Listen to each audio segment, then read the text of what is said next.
Hi, I'm Tom Powell from the University of Winchester, and I'm presenting today my paper titled Didactic Aesthetics. In his 2017 paper, David Schwartz writes about questions and questioning as they portend to knowledge and education, beginning, as is often the case, with a description of the Socratic method. In Plato's dialogues, Socrates uses the questioning method both to uncover his interlocutor's ignorance and to reveal hidden truths. Socrates teaches through action, putting his theory into practice by being both the questioning subject and the subject under question.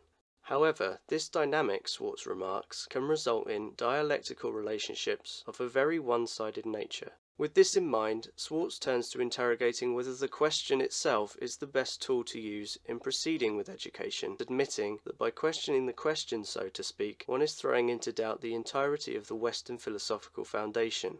Is Western philosophy guiding us in the right direction, or simply steering us along a way inspired by the will to know? What if knowledge lives outside of questioning, and what if all forms of questioning are deceptive, camouflaging the true intentions of those educators and philosophers who use them as tools of discovery?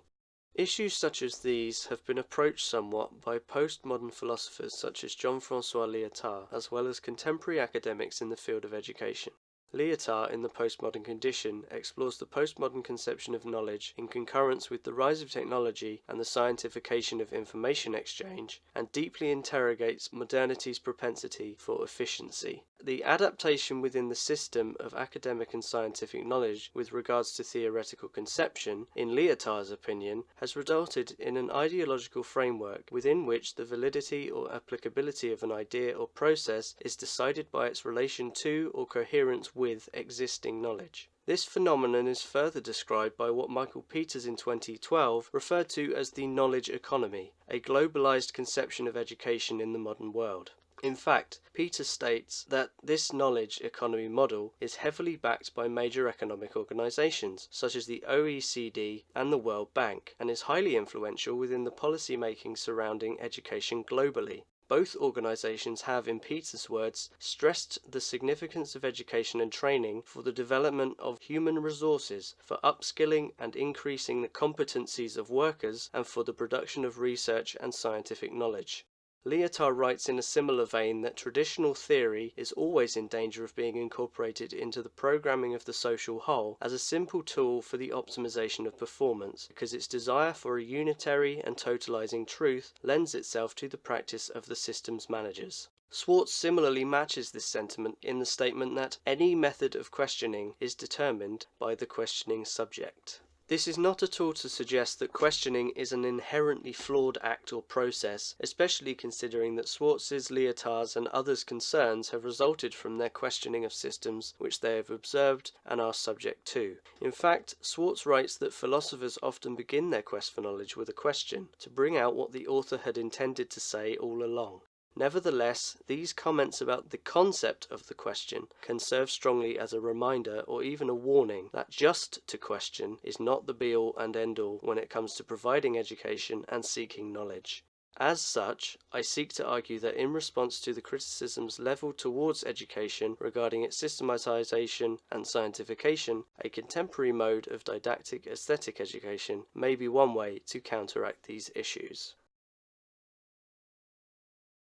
David Hamilton in 1999 referred to two major thinkers whose work had presented modern educational thought with an interesting opportunity for re-envisaging what positive purposes curriculum, didactics and pedagogy can serve within the Anglo-American academic landscape, namely Basil Bernstein and Paulo Freire. When introducing Bernstein's theory, Hamilton includes this passage from On the Classification and Framing of Educational Knowledge from 1971, which summarizes the structure and goals of such an education. Formal educational knowledge can be realized through three message systems: curriculum, pedagogy, and evaluation. Curriculum defines what counts as valid knowledge, pedagogy defines what counts as the valid transmission of knowledge, and evaluation defines what counts as the realization of this knowledge on the part of the taught. This is significant for Hamilton due to the pluralistic nature of Bernstein's conceptions. The inclusion and acknowledgement of multitudinous approaches and differences within the theorization opened a gateway wherein research could interrogate interdisciplinary relationships concerning education. Different forms of teaching and learning, expressed in terms of pedagogy, curriculum, and didactics, could be analysed in terms of their historical, social, and cultural modulations. This openness to difference is what has proven to be the most important modern development in relation to didactics. Hamilton describes how both Bernstein and Freire's work has been essential in reconfiguring the notion of formal pedagogy in modern thinking, remarking that nowadays the key feature of Anglo-American pedagogic analysis is that it is interpretive. It assumes that there are different pedagogies, it accepts that these different pedagogies entail different outcomes, and it recognises that the task of an educationalist is to make choices among these different codes. In addition, Brian Hudson in 2007 wrote that the tradition of didactic provides a framework which places the teacher at the heart of the teaching, studying, learning process. The professional expertise of the teacher is highly valued within this philosophy, both relating to their understanding of that which they are teaching, but also in terms of their ability to perform competently in balancing and mastering the multitude of relationships that arise under this educational framework. The didactic relation is a relation to another relation, and concentration on this set of relationships is the core of a teacher's professionalism. Consequently, teachers' own practical theories and pedagogical thinking are seen to be of vital importance. So, why is this a good thing? I believe that allowing the teacher or educator to make their own decisions regarding how exactly they go about their work is something which can act in opposition to a restrictive systematization of educational practice. If at least each teacher can decide how they teach, and to some extent even what they teach, it allows for the opportunity of diversity in thought and practice from inside the educational prism. I will now turn to Tyson Lewis, who in 2011 discussed and analysed Paulo Freire's pedagogy of conscientização, as outlined in Education for Critical Consciousness. The program of education that Lewis describes is in order to achieve the democratization of culture through the institutionalization of the culture circle, and in Freire's own words, this would in turn provide the students with an education which encourages an act of creation, capable of releasing other creative acts, one in which students would develop the impatience and vivacity which characterizes search and invention. The act of creation which Freire described as the crux of conscientização was located within the decoding of messages contained in a set of 10 illustrations devised for the program by Francisco Bernan. In practical terms, the coordinator guides the participants to focus on specific aspects of the images in a specific order.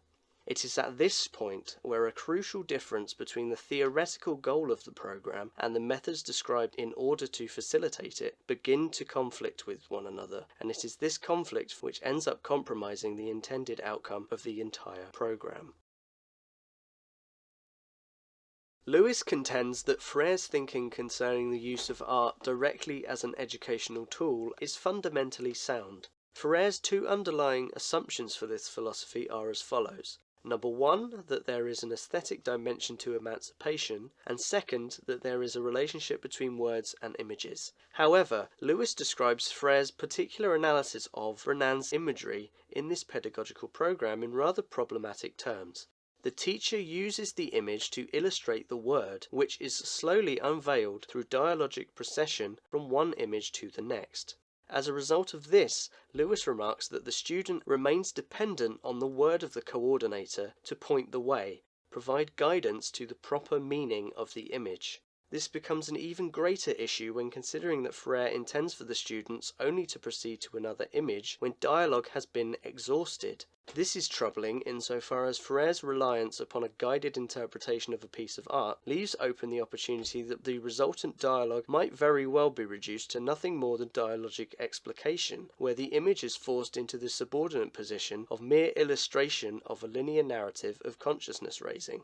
Theoretically, Freire's program seems to be well-intentioned, yet the way in which the eventual goal is sought ends up by not changing anything very much at all, in terms of providing an interpretive opportunity for oppressed students to think and create a way forward for themselves, instead framing their teacher as a liberator of sorts. Lewis announces creation in this model is never the creation of the new, nor is agency the agency of invention.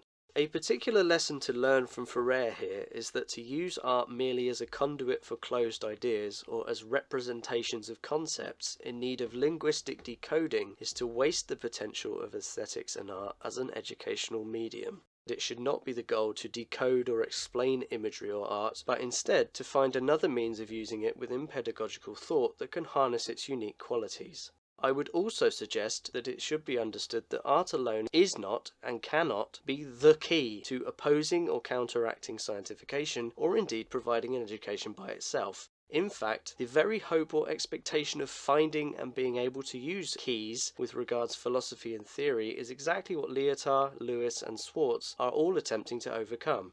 It seems somewhat pertinent to refer to this passage from Alex Guillerme and Ana Lucia Sousa de Freitas, which warn about the limitations of metaphor when it comes to education.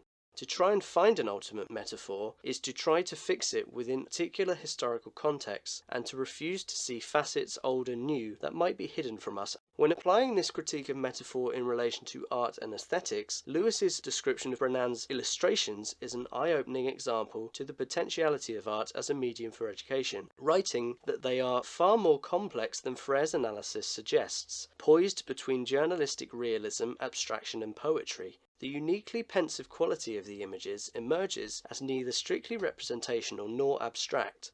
This does then suggest that Ferrer's decision to ask Renan to provide artwork for his pedagogical program was a good one, but the way in which Ferrer approached using art as an educational tool was the stumbling block which for Lewis disrupted the potential of the program to achieve its goals. Nadine Kalin, in 2014, writing about art education, describes the potential of thinking the two in combination in a way that may help to better achieve Ferrer's democratizing philosophy. Firstly, democratic art education, instead of stultifying students towards preset ends, might mobilize disagreement in learning and facilitate a space for differences to be confronted. In addition, Kalin suggests that art education has a duty to interrogate the spaces between, such as that between institutionalized art education and the knowledge economy, along with the paradoxes of democratic learning and dissent amid stultifying practices synonymous with objectives-based art education. What then am I proposing?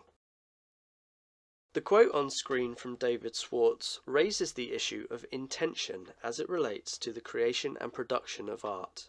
The notions of subjectivity and self-conscious reflection that inform artistic expression are something which I propose may help to reframe education to better accommodate for a more open and self-critical philosophy.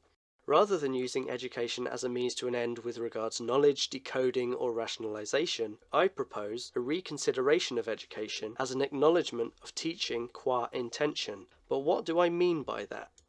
Within didactic pedagogy, there is an understood distinction between teaching and learning. The teacher can only give so much to the student before what is ultimately necessary to this relationship comes into play, that being studying. Brian Hudson adds that it is through studying that the instructional process can be observed, while the invisible part of this relation may be learning. The teacher's key task is guiding this relation. As such, didactic education is centered around a somewhat individualistic perspective, insofar as each teacher's consideration is allowed to be built into the process. Hudson admits that in view of the complexity of the set of relations as it manifests itself in any situation, it is difficult to think that the didactic relation could be organized universally, or according to some technical rules. To add to this, I will return once more to Swartz, who writes that the philosopher, educator, and the artist count on the subject of their study to create dialogue within the work. Both the questioning hand of the art critic or philosopher and the expressive hand of the contemporary artist are concerned with expanding our ideas of subjectivity and self-knowledge, and in this sense, in liberating the hand from normative representations of itself. This is what I mean when I refer to teaching qua intention. Rather than the focus of education being centered upon what is to be taught, it should instead be placed upon the act of teaching itself. It should serve as a means to introduce and guide a student in approaching new ideas and concepts, while also remaining adaptable and responsive to both the relationship between teacher and student, but also between teacher and pedagogy or methodology, staying concerned with expansion of understanding and by proxy critical thought, rather than prescribing knowledge or assigning value. Another essential part of the didactic philosophy lies within its relationship to the concept of building. Stefan Hopman in 2007 referred to the inherent openness of building in similar ways to Hamilton's description of Bernstein's modern didactics, highlighting its express intention not to force submission to just one set of norms or beliefs, but rather to challenge the teacher to be aware of the unavoidable normativeness in every dealing with whatever subject matter. This leads to the crux of the theoretical argument, namely that individual educational conceptions from a teacher and the external situational context in which they are placed must be combined together in order for building to be able to fulfill its role as a transformative process within a pedagogical framework. As a result of this philosophical shift, as Gilles writes, knowledge needs to be cast as contextual, contestable, intersubjective and fluid, so that students might be able to participate in social practices and the reordering of knowledge for meaning making that is ever more inclusive. With this renewed emphasis upon the teacher and teaching itself, it is paramount, therefore, that the problem of systematization is not just shifted from one strata of the power structure to another. As such, the teacher must also remain self-critical of their own methods and understanding, so as not to systematize their own pedagogical practice. A solution may be located within this. In Biesta's pedagogy of interruption, educators have a double deconstructive responsibility for the creation of educational spaces and their constant undoing. To think this deconstructive philosophical endeavour, we can turn to Gilles Deleuze and Félix Guattari and Jean-François Lyotard, and their respective concepts of rhizome and differend. Deleuze and Guattari in 1000 Plateaus describe how the rhizome functions. They write, unlike a structure which is defined by a set of points and positions, the rhizome is made only of lines of segmentarity and stratification, and the line of flight or deterritorialization as the maximum dimension after which the multiplicity undergoes metamorphosis. Catherine Strom in 2018 distinguished between linear thinking and rhizomatic thinking thusly. While the tree, or arborescent thinking, imposes the verb to be, the fabric of the rhizome is and. It is this, Strom writes, which means that the rhizome provides a way to conceptualize the complexity of teaching and to think about the constellation of interacting factors that influence teaching and interrupt the linear thought that has resurged in the field of teacher education. Lyotard, on the other hand, describes a differend as a case of conflict between at least two parties that cannot equitably be resolved for lack of a rule of judgment applicable to both arguments. Michael Peters in 2006 described Lyotard's wish in searching for and locating differends to emphasize the different regimes of phrases and different genres of discourse without attributing any one regime or genre privilege or precedence. Peters also adds that if there is no correct way to follow a rule, we are left only with the pure contingency of linkage between sentences, between the rule and the case, which can only be bridged through the use of reflective judgment. This marginality and regulatory aspect of Lyotard's postmodern thought is a necessary tempering and grounding of philosophizing when considering it as a functional tool in countering systematization and scientification.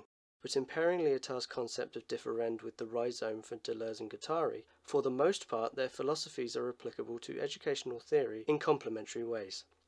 While the differend confronts systems and encourages critical judgment at all times, the rhizome provides an avenue to and allows for a kind of thought that is open, that is constantly expanding to new, different potentialities that could not have been previously thought, and always connected to something. Rhizomatics is about production, not lack.